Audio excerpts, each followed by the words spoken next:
అడుగుదాం. పరిశుద్ధ గ్రంథం న్యాయాధిపతులు 7వ అధ్యాయం 5-6 వచనాలు చూడగలిగితే అక్కడ ఒక వాక్యం ఈ విధంగా తెలియపరుస్తూ ఉంది. అతడు నీళ్ల యొద్దకు ఆ జనమును దిగజేసినప్పుడు యెహోవా కుక్క గతుకున్నట్లు తన నాలుకతో నీళ్లను గతికిన ప్రతి వానిని త్రాగటానికి మోకాళ్ళు ఊని కృంగిన ప్రతి వానిని వేరువేరుగా ఉంచుమని గిద్యోనుతో సెలవిచ్చెను. చదువు నేను. చేతితో నోటికి అందించుకొని గతికిన వారి లెక్క 300 మంది. మిగిలిన చాలు నాయన. ఇక్కడ వాక్య భాగములో మనము చూడగలిగితే గిద్యోను మనకు కనిపిస్తూ ఉంటున్నాడు. ఆ రోజుల్లో ఇశ్రాయేలీయులకు న్యాయాధిపతిగా దేవుడు గిద్యోనును నియమించగలిగాడు. గిద్యోను యొక్క నాయకత్వం క్రింద ఉన్నటువంటి ఇశ్రాయేలీయులను గిలాదు యొక్క కొండకు తీసుకుని వెళ్ళి అక్కడ ఉంచగలిగాడు. ఎందుకు అనగా ఆ రోజున ఇశ్రాయేలీయుల యొక్క బద్ధ శత్రువులు ఎవరు అంటే మిద్యానీయులు. అవకాశము దొరికితే ఇశ్రాయేలీయులు మిద్యానీయులను హతం చెయ్యాలని, వారికి అవకాశం దొరికితే ఇశ్రాయేలులను హతం చెయ్యాలి అని అంత శత్రుత్వం వారి మధ్య ఉంటున్నది.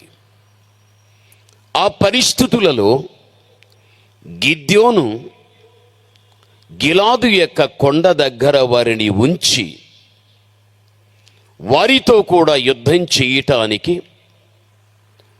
అక్కడ వారు సిద్ధంగా ఉంటున్నారు. మిద్యానీయులు 135,000 మంది, ఇశ్రాయేలీయులు 32,000 మంది. 32,000 మంది 135,000 మందిని గెలవగలరా? గెలవలేరు. ఇది అసాధ్యం. అయితే దేవుడు గిద్యోనుతో చెబుతున్నాడు, గిద్యోను, ఈ 32,000 మంది అయిన ఇశ్రాయేలీయులు నేనెవరో వారికి తెలుసు, నా బాహుబలమేమిటో వారికి తెలుసు. నన్ను బట్టి, నాకున్న బాహుబలాన్ని బట్టి గర్వపడుతున్నారు వారు. మేము నమ్మిన మా దేవుడు తనకున్న బాహుబలముతో శత్రువుల మీద మాకు విజయాన్ని ఇవ్వగలుగుతాడని వారు గర్వపడుతున్నారు గిద్యోను. అందుకే ఎవడైతే యుద్ధ భయాన్ని కలిగి ఉంటున్నాడో వాడు ఆ స్థలము నుంచి వారి గృహములకు వెళ్ళిపోమ్మని చెప్పు అని దేవుని యొక్క మాటగా గిద్యోను ఎప్పుడు ఆ మాట చెప్పడము జరగగలిగాదో దరిదాపు 22,000 మంది వెళ్ళిపోయారు. మీలో ఎవనికి యుద్ధ భయం ఉందో వాడి స్థలము నుంచి వెళ్ళిపోవచ్చు. నాయకుని యొక్క మాట వినగా నాయకత్వం క్రింద ఉన్నటువంటి భయము కలిగిన ప్రజలు 22,000 మంది వెళ్ళిపోయారు. ఇక మిగిలి ఉన్న వ్యక్తులు కేవలం 10,000 మంది మాత్రమే. గిద్యోను 10,000 మందిని పెట్టుకొని యుద్ధం చేయటానికి సిద్ధపడిపోయాడు. దేవుడు మిగిల్చినటువంటి వ్యక్తులు వీరే అని తిరిగి దేవుడు రెండవసారి గిద్యోనుతో మాట్లాడాడు.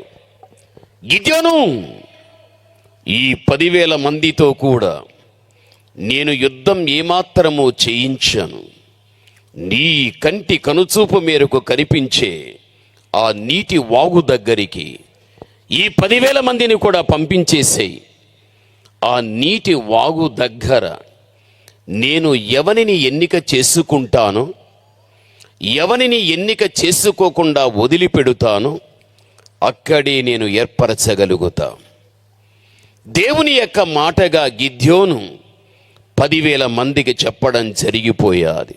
మీ కంటి కనుచూపు మేరకు కనిపించే నీటి వాగు దగ్గరికి వెళ్ళండి అని. నాయకుని యొక్క మాట తీసుకున్న వీరు వేగవంతంగా వెళ్ళిపోయారు నీటి వాగు దగ్గరికి. వారు వెళ్ళి అక్కడ ఏం చేశారు తెలుసా? అక్కడ కొద్దిమంది వ్యక్తులు కుక్క ఏ విధంగా నీళ్లను గతుకుతుందో ఆ విధంగా నీళ్లను గతుకుచూ తాగుచూ ఉంటున్నారు. గిద్యోను కుక్క గతికినట్లుగా ఎవడు నీళ్లు గతుకుచూ తాగుచున్నాడో నేను వాని ఎన్నిక చేసుకోలేదు. వారి పక్షమున ఉండను. వాని చేత విజయమును నేను ఏమాత్రము ఇవ్వను. వాని పంపేయ్. దేవుని యొక్క మాటగా వారిని పంపివేసేశాడు. రెండవదిగా చూడగలిగితే మోకాళ్ళ మీద నిలిచి నీళ్లు తాగుచు చాలామంది అలాగే మోకాళ్ళ మీద నుంచి కృంగిపోయారు. గిద్యోను ఎవడైతే మోకాళ్ళ మీద నిలిచి నీళ్లు తాగుచు కృంగిపోయాడో వారిని ఏర్పరచుకోలేదు. వారిని పంపేయ్. వారిని పంపేశాడు. ఇక మూడవ గుంపు ఎవడైతే చెయ్యి చాచి చేతితో నీళ్లు తీసుకుని నోటికి అందించుకుని తాగుచూ ఉన్నాడో గిద్యోను, వాడే నాకు కావాలి. లెక్క పెట్టు ఆ సంఖ్యను. లెక్క పెడితే 300 మంది మాత్రమే. 9,700 మంది దేవుడు పంపించేవేమన్నాడు వెళ్ళిపోయారు. 32,000 మందిలో దేవుడు ఎన్నిక చేసుకున్నది కేవలం 300 మంది. కుక్క గతికినట్లుగా గతికే వ్యక్తులను ఎందుకు ఏర్పరచుకోలేదు? ఎందుకు వారి పక్షమున దేవుడు ఉండకపోయాడు? ఎందుకు యుద్ధ భూమిలో దేవుడు వారికి విజయమును ఇవ్వలేకపోయాడు? మోకాళ్ళ మీద నిలిచి నీళ్లు తాగుచూ కృంగిపోయిన వ్యక్తులను ఎందుకు ఏర్పరచుకోలేదు? వారి పక్షమున ఎందుకు ఉండలేదు? వారితో ఎందుకు యుద్ధము చేయించలేదు? కేవలం ఎవడైతే చెయ్యి చాచి చేతితో నీళ్లు తీసుకుని నోటికి అందించుకుని తాగగలిగాడో వాడే నాకు కావాలి. వాడే నాకు కావాలి. దేవుడు వారిని ఏర్పరచుకుని వారి పక్షమున ఉంటా, వారితో యుద్ధం చేయిస్తా, శత్రువుకు ఓటమి పాలి కలిగిస్తా, వీరికి విజయము నేను ఇవ్వగలుగుతా. గిద్యోనుతో చెప్పేశాడు. ఇది చరిత్ర. అయితే ఇందులో ఉన్న ఆత్మీయమైన విషయం మనమంటూ అర్థం చేసుకోగలిగినట్లయితే జాగ్రత్తగా గమనించాలి. ఇశ్రాయేలీయులు ఒక ఆత్మ సంబంధులుగా, మిద్యానీయులు ఒక శరీర సంబంధులుగా, వీరి మధ్యన జరుగుచున్నటువంటి యుద్ధ భూమిలో దేవుని ప్రజలు గెలుపు పొందాలి, వారు ఓటమి పాలైపోవాలి. గెలుపు పొందినవాడు తన జీవితాన్ని ప్రకటించుకొని దేవుని మహిమార్థకంగా ఉండాలి. అయితే ఈ భూమి మీద మీరైనా లేక నేనైనా ఈ భాష్య ప్రపంచములో చెదిరి ఉన్న క్రైస్తవ సమాజానికి దేవుడిచ్చే మాట ఏమిటి అంటే, యోబు గ్రంథం 7వ అధ్యాయం ప్రారంభపు యొక్క వచనాన్ని చూస్తే, యోబు 7వ అధ్యాయం ప్రారంభ వచనాన్ని చదువుకుందాం. ఇక్కడ ఏమున్నది అనగా, భూమి మీద నరుల కాలము యుద్ధ కాలము కాదా? చూడండి, భూమి మీద నరుల కాలం యుద్ధ కాలము కాద చాలు. ఈ కాలం ఏ కాలం? ఇది యుద్ధ కాలం. నీవు స్త్రీవైనా, నీవు పురుషుడవైనా, ఈ కాలం ఏ కాలము అనగా యుద్ధ కాలం. ఇది మనము కూడా యుద్ధం చేయాలి. ఇశ్రాయేలీయులు యుద్ధం చేయటానికి దేవుడు వారిని ఎన్నిక చేసుకున్నాడు. వారికి విజయాన్ని ఇవ్వటానికి దేవుడు నిర్ణయించుకున్నాడు. అయితే ఈ తరములో జీవిస్తున్న మనకు ఈ కాలము ఏ కాలము అనగా ఇది యుద్ధ కాలం. ఇది మనం మరిచిపోకూడదు. ఇశ్రాయేలులైతే శత్రులైన మిద్యానీయులతో యుద్ధం చేస్తున్నారు. మనం ఎవరితో యుద్ధం చేస్తాం? నీకెవరైనా పట్టని గిట్టని వ్యక్తులు శత్రువులుగా ఉంటే వారితో మన యుద్ధమా? కాదు. మనకు లోకములో 3 శత్రులు ఉంటున్నారు. వీటిని ఎవడైతే జయించగలుగుతాడో వాని జీవితమే ఒక జై జీవితం. ఇది మనం మరిచిపోకూడదు. మన శత్రువులు 3 ఏవి అనగా 1 సాతాను, 2 లోకం, 3 నీ శరీరం. నీ శరీరమే నీ శత్రువు. నీవున్న లోకమే నీ శత్రువు. లోకాధికారైన సాతానుడే నీ శత్రువు. నీ జీవితంలో ఎక్కడ కానీ సాతాను చేతను ఓటమి పాలు కాకూడదు. లోకము చేతని ఓటమి పాలు కాకూడదు. నీ శరీరము ద్వారా ఓటమి పాలు కాకూడదు. ఎప్పుడు కానీ శరీరానికి ఆత్మకు పోరాటం జరుగుతూనే ఉంటుంది. మనిషి యొక్క శరీరములో పుట్టుకొచ్చేటువంటి ప్రతి ఆశ, ప్రతి కోరికే ఆత్మకు భిన్నమైనటువంటివి. అందుకే శరీరం ఒక శత్రువు కాబట్టి దీన్ని మొట్టమొదటిగా జయించాలి. సాతానుని జయించాలి, లోకాన్ని జయించాలి. ఎవడైతే ఈ 3 కూడా జయించగలుగుతాడో వాడు ఈ భూమి మీద జయ జీవితమును కలిగిన వాడు. ఈ విషయం మర్చిపోవద్దు. నీవు జయ జీవితము కలిగిన దానివైతే, నీవు జయ జీవితము కలిగిన వాడవైతే భవిష్యత్తులో దేవుడిచ్చే ఆశీర్వాదం ఎలా ఉంటుంది తెలుసా? ప్రకటన గ్రంథం 3వ అధ్యాయం 21 మనం చదువుకుందాం. ప్రకటన 3:21.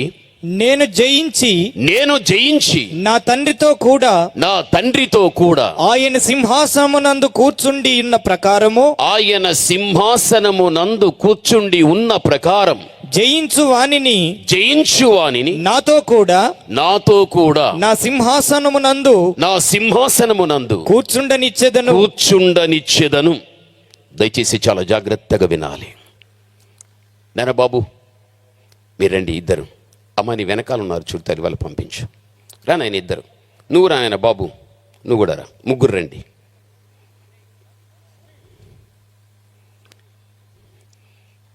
నేను 2 కుర్చీలు ఎత్తాడాయి. ఒక కుర్చీ మీద ఒక కుర్చీ పెట్టి ఇక్కడ పెట్టు. దయచేసి ఈ మాట మీరు జాగ్రత్తగా వినాలి. వాక్య భాగములో చూస్తే 2022 సంవత్సరాల క్రితం యేసుక్రీస్తు ప్రభువు దివిని విడిచాడు. ఆయన భూమికి వచ్చాడు. దివిని విడిచి భూమికి వచ్చిన యేసుక్రీస్తు ఆయన జయించాడు. సమస్తమును జయించి ఆయన ఈ భూమి మీద ఒక జయ జీవితాన్ని కనుపరచగలిగాడు.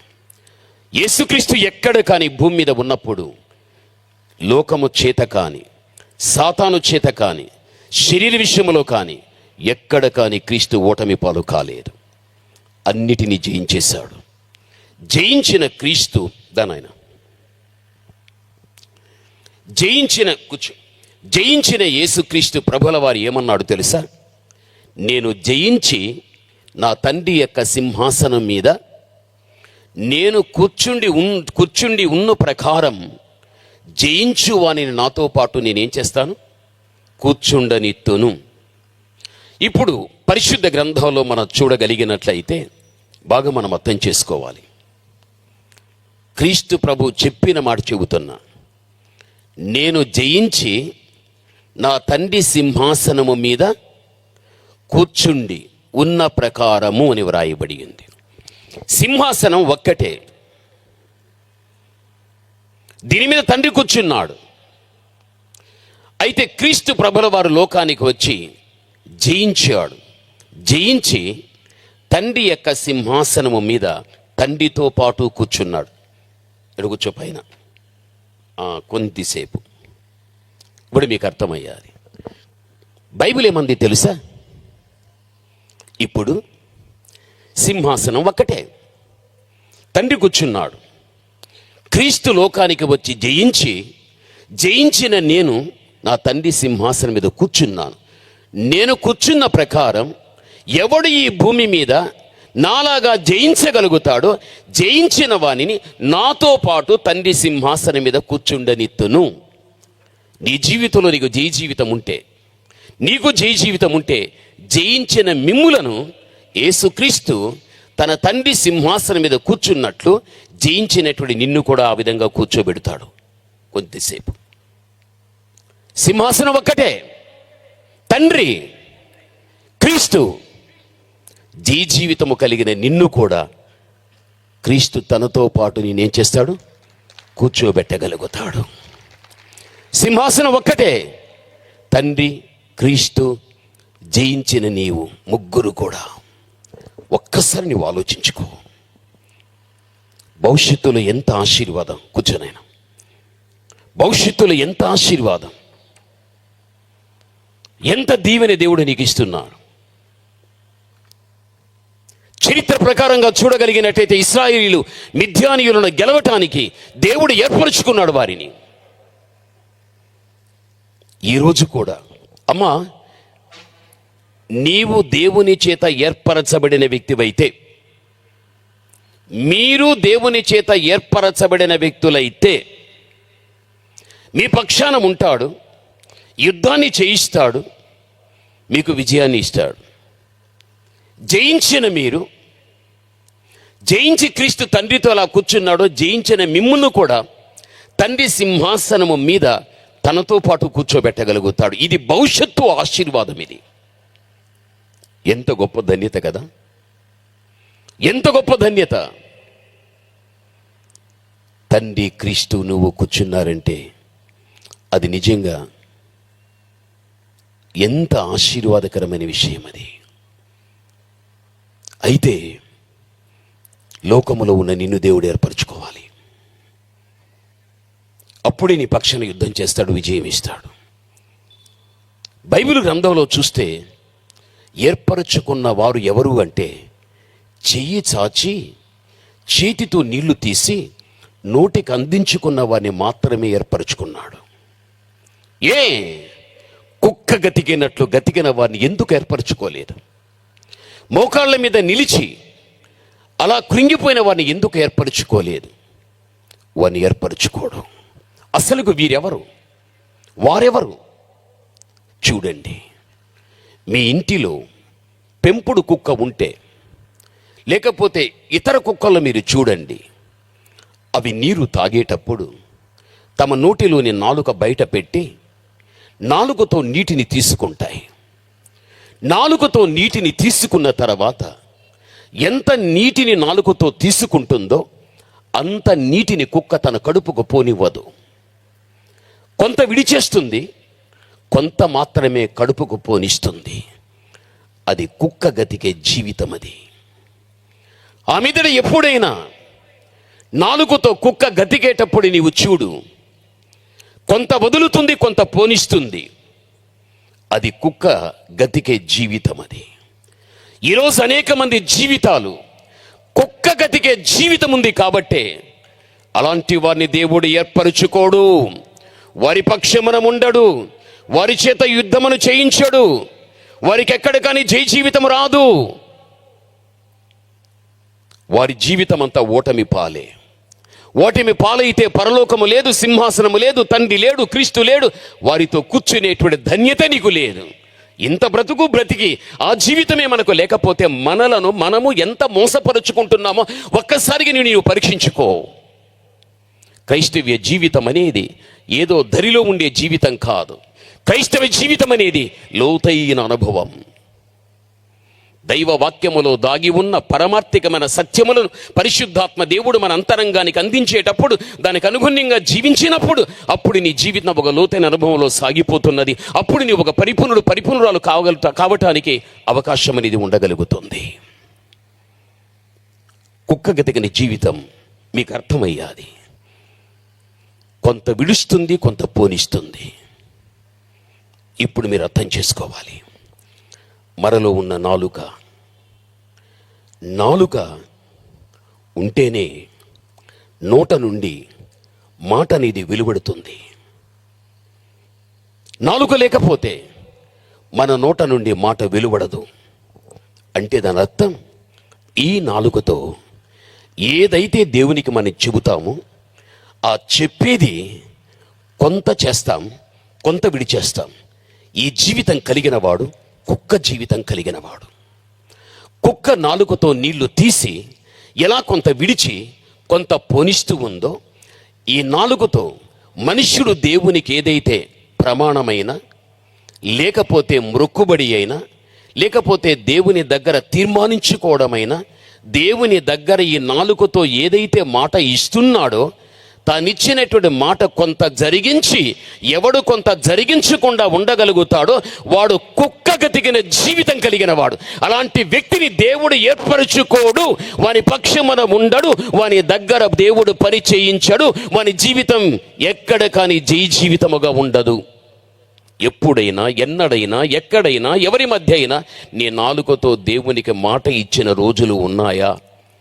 వాటిని సంపూర్ణంగా జరిగించిన రోజులు ఉన్నాయా? లేక కొంత జరిగించి కొంత జరిగించని పరిస్థితి? మీకు అర్థం అవటానికి చెబుతా. మీకు తెలుసు, అననీయ సప్పీరాలు ఉంటున్నారు. వారికి భూమి ఉంది, దేవునికి మాట ఇచ్చారు. దేవుడా, భూభాగం ఉంది, అమ్మేస్తాం.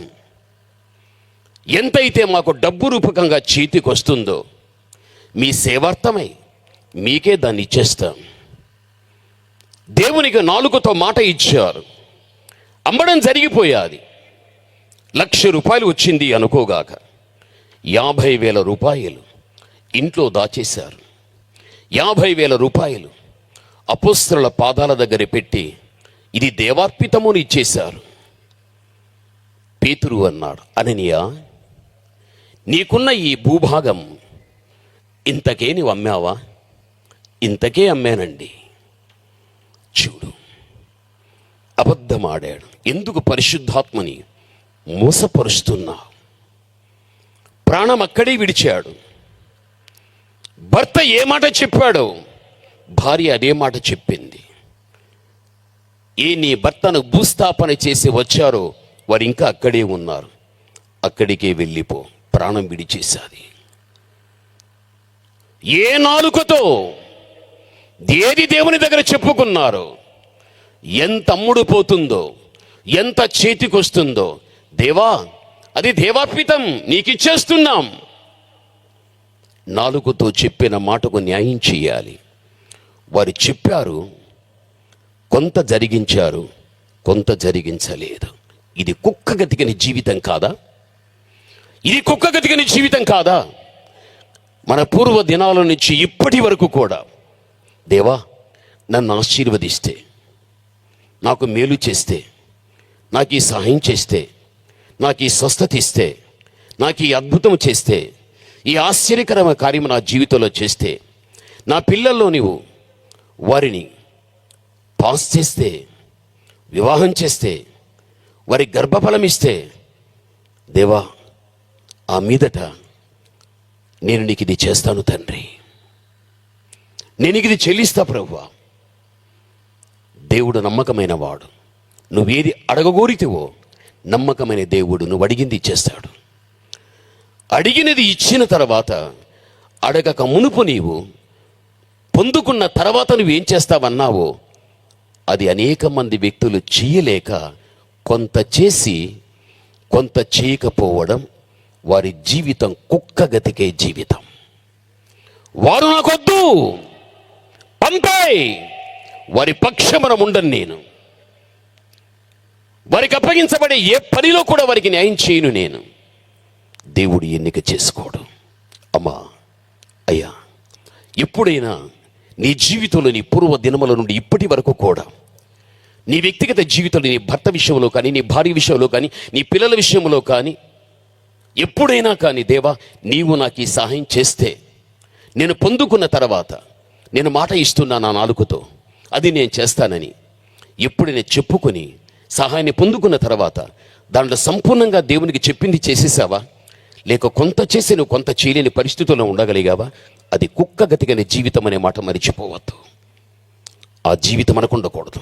నువ్వు దైవజనుడవైనా, చివరికి నేనైనా, దైవ సన్నిధిలో కూర్చున్న నీవైనా, వాక్యం ఏం చెబుతుందో ఆ విధంగా బ్రతకడమే రోషం కలిగిన జీవితం.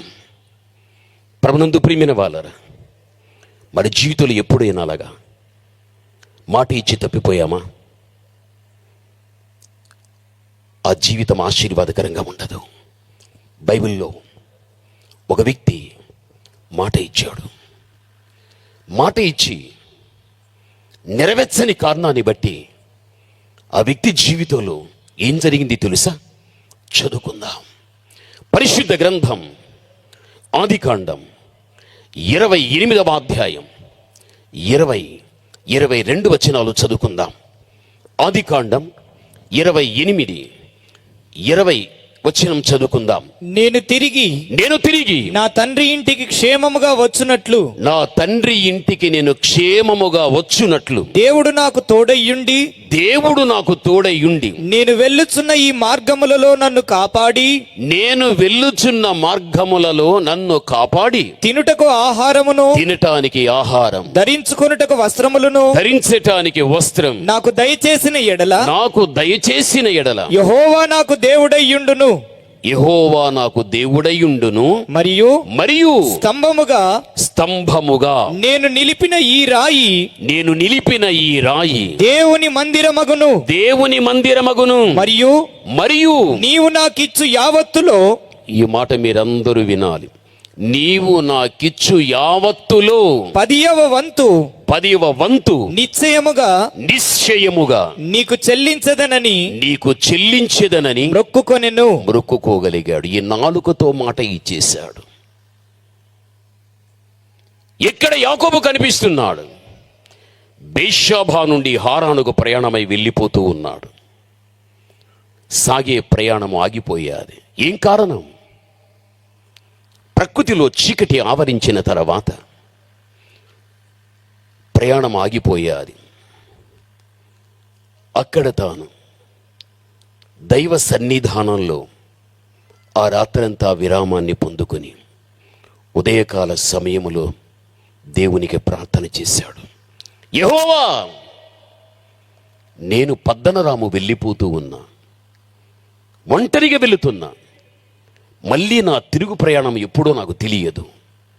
నన్ను నీవు క్షేమంగా పెట్టగలిగితే, నీవే నాకు తోడుగా ఉంటే, నీవే నన్ను కాపాడితే, ధరించటానికి వస్త్రమే నాకిస్తే, పోషించబడటానికి ఆహారమే నాకిస్తే, తప్పనిసరిగా నీవు నాకిచ్చేటువంటి రాబడిలో నేను 10వ భాగం ఇదే బేతేలుకు వచ్చి నేను నీకు అర్పించగలుగుతానని తన నాలుకతో దేవునికి మాట ఇచ్చేశాడు. దేవుడు విన్నాడు. యాకోబు వెళ్ళిపోయాడు. పద్దనరాములో తన మామైన లాబాను ఇంట దరిదాపు 20 సంవత్సరములు అక్కడ ఉండగలిగాడు. యాకోబు లేయాను, రాహేలు భార్యలుగా పొందుకున్నాడు. వారి ద్వారా 11 మంది పిల్లలను తాను పొందుకోగలిగాడు. పనిచేసే 2 దాసీలు, ఆస్తి, ఇవన్నీ సమకూర్చుకొని తిరుగు ప్రయాణం పెట్టాడు. 20 సంవత్సరముల క్రితం తాను వస్తూ ఉన్నప్పుడు 20 సంవత్సరముల క్రితం తన నాలుకతో ఏది దేవునికి మాట ఇచ్చాడో అది తప్పనిసరిగా నెరవేర్చాలి. తాను అడిగినట్టుగా క్షేమంగా 20 ఏండ్లు పెట్టాడు. వస్త్రం ఇచ్చాడు, ఆహారం ఇచ్చాడు, తోడుగున్నాడు, కాపాడాడు, అడిగినవన్నీ దేవుడు చేశాడు. అయితే పద్దనరాము నుండి తిరిగి వచ్చేటప్పుడు బేతేలులో ఏ నాలుకతో ఏ మాట ఇచ్చాడో అది చెల్లించటానికి బేతేలుకు రావాలి. కుటుంబ సమేతంగా వచ్చే యాకోబు బేతేలుకు రాకుండా, నాలుకతో ఇచ్చిన మాట నెరవేర్చకుండా సుక్కోతుకు వెళ్ళిపోయాడు. తప్పు చేసేశాడు యాకోబు. సుక్కోతుకు వెళ్ళిపోయాడు. సుక్కోతుకు వెళ్ళిపోయి అక్కడ తాను కాపురం పెట్టుకున్నాడు. ఆ ప్రాంతం యాకోబుది కాదు. ఆ ప్రజలు యాకోబుకు సంబంధించిన వ్యక్తులు కాదు అసలుకు. కాని ప్రాంతములో కాని ప్రజల మధ్యన కాపురం పెట్టుకోగలిగాడు. తప్పు చేసేశాడు. అక్కడ దేవునికి ఇచ్చిన మాట నెరవేర్చలేదు. అక్కడ కాలం గడిచిపోతూ ఉంది. యాకోబు కుమార్తె దీనా, ఆ పట్టణ పరిస్థితి, ప్రజల పరిస్థితి ఏంటి అని తెలుసుకోవటానికి ఇల్లు వదిలాది. పట్టణ వైపుగా దూసుకుని వెళ్ళాది. వెళ్ళిన వెంటనే అక్కడ హమోరు అన్నవాడే పెద్ద, వాని కొడుకు షెకెమనొకడున్నాడు. వీడు దీనాను చూచాడు. చూచిన వెంటనే ఆమె చేత వీడు ఆకర్షితుడైపోయాడు. ఆమె ప్రమేయము లేకుండానే ఒక వేశ్యకు జరిగినట్లుగా ఆమె యొక్క పవిత్రమైన శీలాన్ని వాని ప్రమేయముతోనే పాడు చేసి ఇశ్రాయేలులకు అవమానము కలిగేటువంటి కార్యాన్ని వాడు చేసేశాడు. ప్రభునందు ప్రియమైన వాళ్ళారా, దీనాకు జరిగిన కార్యం ఆ మీదట తండ్రి అనే యాకోబుకు తెలిసిన తర్వాత అప్పటికే వృద్ధాప్యములు ఉన్న యాకోబు కృంగిపోయాడు, నలిగిపోయాడు. నా కుమార్తెకు దీనాకు హమోరు కుమారుడైన షెకెం నా బిడ్డను చెడిసేశాడే. ఆ తండ్రికి ఎంత వేదనో వర్ణించటానికి వీలు కాదు అది. అప్పటికే యాకోబు కుమారులు పచ్చిక బయళ్లలో పశువులను మేపుకుంటూ ఉన్నారు. తమ సోదరికి జరిగిన విషయం వారికి తెలిసిపోయాది. వారు కృంగిపోయారు. ఆ మీదట జరిగిన విషయం ఏంటి తెలుసా? ఈ హమోరు కుమారుడైన షెకెం ఆమె మీద వానికున్న వ్యామోహాన్ని వాడు వదిలిపెట్టలేక పెంచుకుంటూ వచ్చి తన తండ్రికి చెప్పాడు, ఆమె నాకు పెళ్లి భార్య కావాలి, ఆమె ద్వారా ఒక కుటుంబ వ్యవస్థ నేను కట్టుకోగలుగుతా. తన తండ్రికి తన ఉద్దేశాన్ని చెప్పినప్పుడు హమోరు తన కుమారుడు షెకెం గ్రామములోని వ్యక్తులు నెమ్మదిగా యాకోబు దగ్గరికి వెళ్ళారు. యాకోబు కుమారులు కూడా ఉండగలిగారు. ఈ ప్రాంతం మీది కాదు, ఈ ప్రజలు మీరు కాదు, అయినా మేము మిమ్మల్ని ఇక్కడే ఉండనిస్తాం, మీరు ప్రసిద్ధి నొందండి ఇక్కడ. అయితే ఒక్కటి, నా కుమారుడు షెకెం నీ కుమార్తె దీనాను వివాహం ఆడటానికి ఇష్టపడుచున్నాడు. మీ అమ్మాయిని మాకు ఇవ్వగలిగితే తప్పనిసరిగా నా కుమారుడు వివాహం ఆడుతాడు.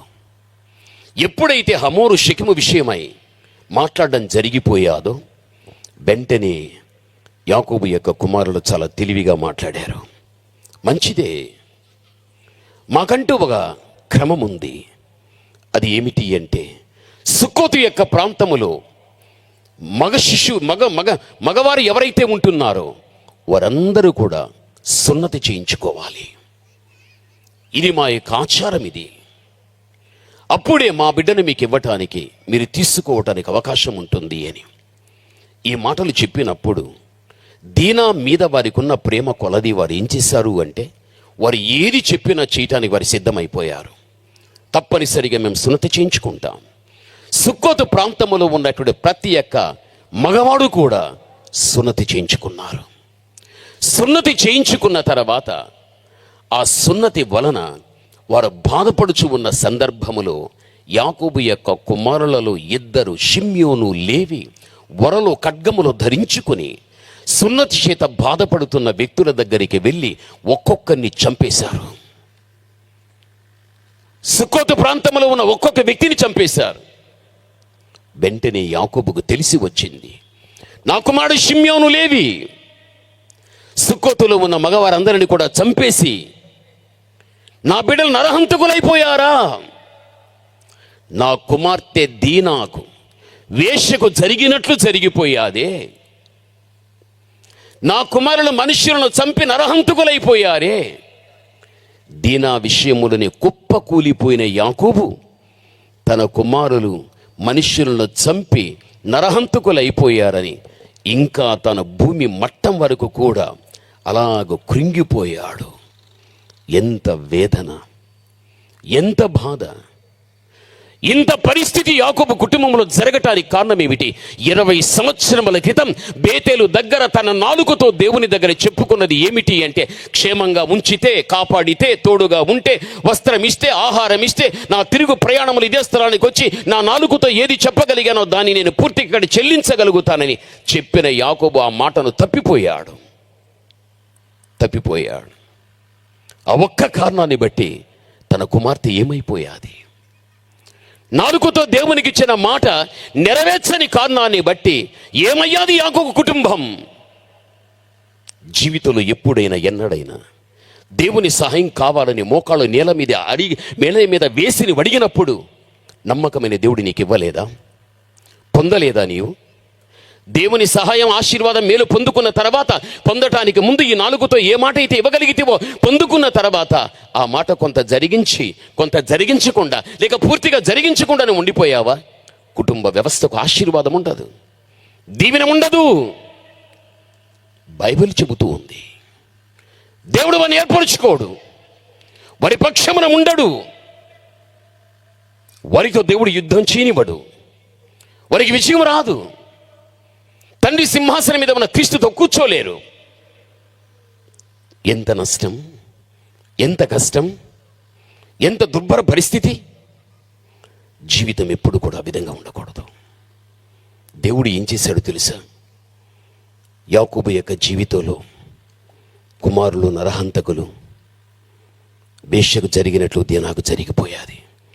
ఆలోచనలో ఉన్నాడు. అలా ఉన్నప్పుడు దేవుడు మాట్లాడాడు యాకోబుతో. ఆదికాండం 35వ అధ్యాయం ప్రారంభ వచనాన్ని మనం చూడగలిగితే, దేవుడు యాకోబుతో నీవు లేచి బేతేలునకు వెళ్ళిపో. చాలు యాకోబు, లే, నీవు లేచి బేతేలుకు వెళ్ళిపో. 20 సంవత్సరాల క్రితం నీవేదైతే నీ నాలుగుతో మాట ఇచ్చావో దాన్ని జరిగించు, లే. దేవుడు చెప్పిన వెంటనే తడువు